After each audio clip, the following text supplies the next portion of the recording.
Hey, Amanda, very nice to meet you. Thanks for joining us today, and thanks for your willingness to kind of share with us how you got to where you are. You're in St. Louis, Missouri, Hmm. and I had read in your bio that going back to yourself being just a young girl, you'd always kind of classified yourself in the short and chubby category. Yes, yes. Well, thank you for having me also. And yes, that's always how I've categorized myself. How tall are you? I'm 5'1".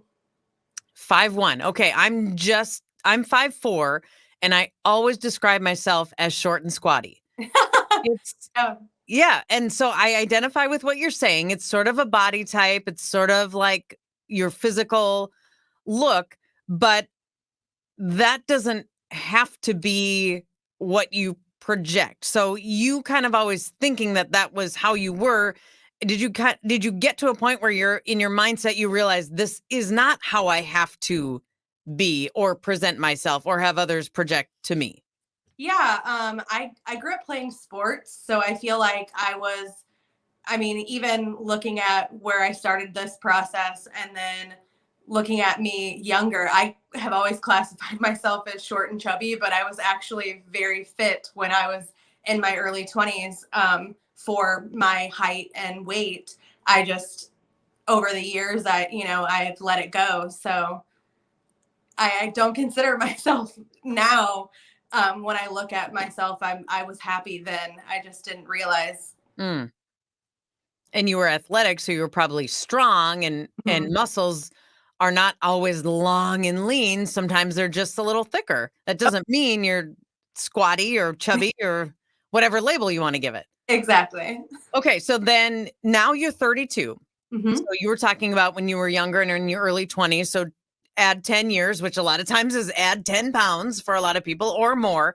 And you had said that you had a friend who tried Profile and was having success with Profile. So that's how you kind of got connected. Explain how that motivated you to also join your friend. Yeah. So my friend Kelly that had started Profile back in July of last year, and her and I actually, I would say that we considered ourselves like the chubby friends when we were younger. So I've known her since sixth grade. So we've kind of battled weight loss together and watched each other fluctuate back and forth over the years. So seeing that she was doing something that was working for her, I just, I had thought about it for a while, and I finally went in and I was like, I don't do very many things for myself, and I wanted to make a change, and I knew that I would have somebody that I could talk to, that I could reach out to ask questions. So I kind of jumped on board, and that's how it started. You had just said something that I wanted to key on, that you are the type of person that's always doing stuff for other people. You're putting your energy into helping people, helping your friends, helping your family, and then you decided to put some energy into yourself as Yeah. well. That's kind of a big realization, or like, did you feel like it was selfish or something, or do you know why you didn't really do that for yourself? I don't think I felt like it was selfish. I just think that I'm a really big empath, and so I'm always worried, or like trying to make sure my friends are all happy and okay. And it had been a really long time since I had looked in the mirror and said, "Okay, what do you need?" And so, just I was happy before, and this is what I said in my initial meeting. I said, I'm happy now. I just want to be happy and healthy. And I don't think I realized how unhealthy I was until I started. So, Really? yeah. I mean, being 5'1" and being that overweight, my average, which there's a lot to take into consideration when looking at an average weight for somebody, but um, I mean, I'm 10 pounds away from where I was 14 years ago, which is crazy. So like losing 75 pounds is, I didn't realize I had that much weight to lose. Yeah. That's really incredible.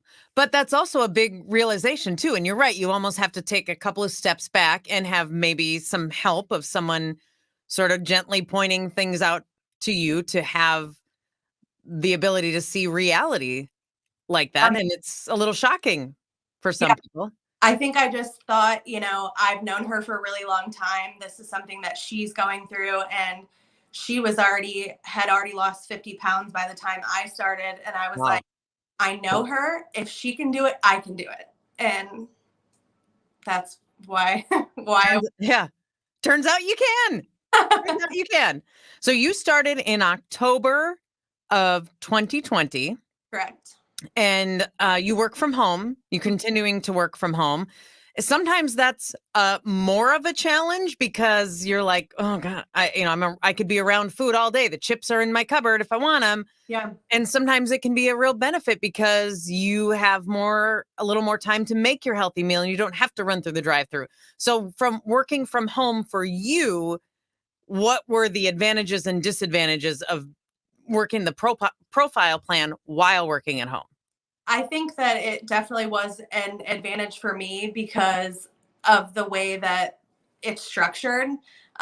Having everything that I need to eat right in front of me every day, every morning when I wake up, I have, from what I'm eating for that entire 24 hours.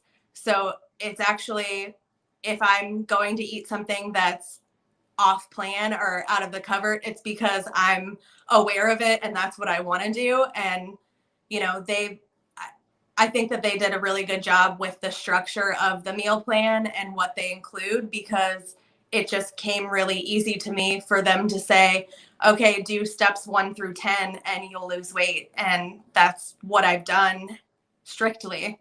So, And there's some planning involved though too. If you say oh, you wake up and you have everything you need for the day, then at some point you have grocery shopped and grocery shopped correctly. correct. How much planning and is that difficult? You're making lists and you're getting all the things and the broccoli and the lettuce and everything you need. So there's different plans when you start at profile, and my plan was on to reduce, reboot, and reduce. Yes. So the majority of what I'm intaking is all of their protein shakes and protein bars. Hmm. And then the only thing that I have to worry about is my dinner. So my dinner is protein and veggies. So really, grocery shopping, especially starting out, is very easy because all I'm worried about is meat and vegetables, and then everything else I get from them. So, all of your dressings and little things like that, that comes too. But my main stuff, I already know what I've just made it a point from the beginning to be very smart about, okay, this is what I have available this week. And I know that I need 7 meals. So it just was really easy for me to say, okay, as long as I have this, then everything else that I need to eat is from them and I have it right in front of me. I wanted to ask you too, Amanda, about some non-scale victories, your NSVs, Yes. because they're very important because a lot of times this is weight loss. What is weight loss? It's the scale, it's the number. Is that going down? And there are some days and weeks where that number just doesn't move as quickly or as much as you want it. But that does not mean that it's not working and you're not successful. And sometimes the way to measure that is non-scale victories. Hmm. And you had written in your bio about one where you easily and successfully sat with your legs crossed like a lady Yeah. at a friend's house. And I just was like, that is genius. And all the ladies know exactly what we're talking about. Yeah. Explain how that felt to you and what sort of realization came with it. So they talk a lot about non-scale victories with profile, and non-scale victory is essentially something that, like you just described, it's not the scale. It's something that you've learned along this process, or something that you've come to a realization of in this process that has helped you succeed. And that definitely, is one of my biggest ones. I had went to a friend's house. And I had just sat down, and it's been a long time since I've been able to comfortably sit with my legs crossed. And it sounds strange, I think, when I say it out loud, because I always just thought I have these short, stubby legs and, it's just not comfortable for me Yeah. to sit like that. But what I didn't realize is that the weight of my legs were so heavy that that's what made it so uncomfortable. So, I mean, I'm a crier, so I probably cried quite a time sharing that story.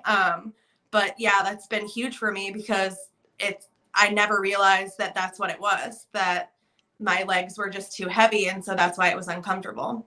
And so you sat for like an hour and you might have gone left over right, right over left, and you were like, yeah, Exactly. Exactly. good Yeah. for you. That's awesome. You also said you can now borrow friends' clothes and they Mhm. fit, and you can run comfortably on a treadmill. Yeah. What? Yeah. Um, I will say, with being like I said earlier, with being the considered, or I felt like I was the chubby friend growing up and just all of my, teenage years and then in my 20s.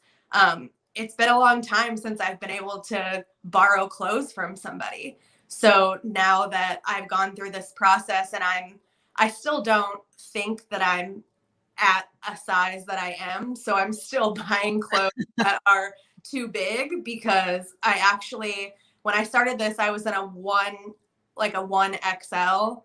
And I should be wearing mediums now, but I'm still afraid to wear a medium. But that's huge to me. My stepsister is 5'9" and Oh, wow. tiny, and I wore one of her shirts actually last week, and it's just a crazy realization to realize that, she's 5'9", I'm 5'1", but we're still, like, we're close to the same size now. So That's that's incredible. What a, a huge one. yeah, what a great feeling. What a great feeling. You had also said that through your weight loss and whatever your trials and tribulations, ups and downs, that coaching has been huge for you, mostly because of the accountability factor. Is that just something you need? You as Amanda know that you need to have somebody that's going to be like, all right, I'm watching you a little bit. No, I think that it's good for everyone. I think that the coaches put a lot into what they're doing and they care. And I think that I was just really lucky to get a coach that I really connected with, and that I can see as a friend outside of profile. So I've had a lot of changes since I started profile in my personal life, and she knows everything about me, because it's just, it's been a roller coaster to get here. And um, I'm really grateful for them, because once a week is nothing. We have 7 days in the week, and, 30 minutes a week for me to check in with her, and for my coach to tell me, these are the things that I think that you're doing correctly. These are the things that, maybe we need to work on. And just that accountability, I think, is huge, regardless of if it's in person or virtually. Just to know that somebody is checking in and making sure that you're doing okay, and somebody that you can reach out to with questions, it's very helpful. And now you are within 10 pounds of your goal. I love that your goal is 76 pounds, not 75, Yeah. 76. Yeah, it's 76, because I started at an odd number, so I Okay. So, yep. make it even. But I actually went down. My original goal, I switched in like March, because I I didn't know that I could lose this much weight. So once I got to my first goal, I was like, okay, well, let's go for high school body and see what happens. Why not? So Why yeah, not? So how proud of are you of yourself right now? uh, I mean, it's hard to put into words, because I have so many people around me that that are proud, that tell me how proud they are of me. But yeah, I never thought that I could stick to something. I've tried working out, I've tried eating healthy, and this just with them giving you the structure of the plan and telling you exactly what you need to do in order to lose the weight, it's changed my life. So it's changed your life. And I can hear you holding back the yeah, tears. I can see you're just fighting it. You said you're a crier. Here it comes. I am. Well, congratulations, Amanda. Really, really well done. You got that last push to get you there to your 76 pounds. Yes. And man, you should really feel good about what you've been able to do. It's wonderful for you to be able to also be open about it and kind of be the inspiration for others who are hearing your story and going, oh yeah, that's me. That's me. That sounds like me. Yeah, I think that a lot of the times we don't take into consideration that it is, I guess like I look at it as it was a reflection of how much I wasn't caring about myself or my health. And so now that I feel like I'm in control of it, I'm the healthiest I've ever been. And I've learned so many things that I'll use forever. Mhm. So Awesome. Really well done. Congratulations, Amanda. thank you. Thank you very much. Thanks for joining us too. Yeah. And thank you to everyone who joined us for this episode with Amanda on profiles in health and wellness. See you next time.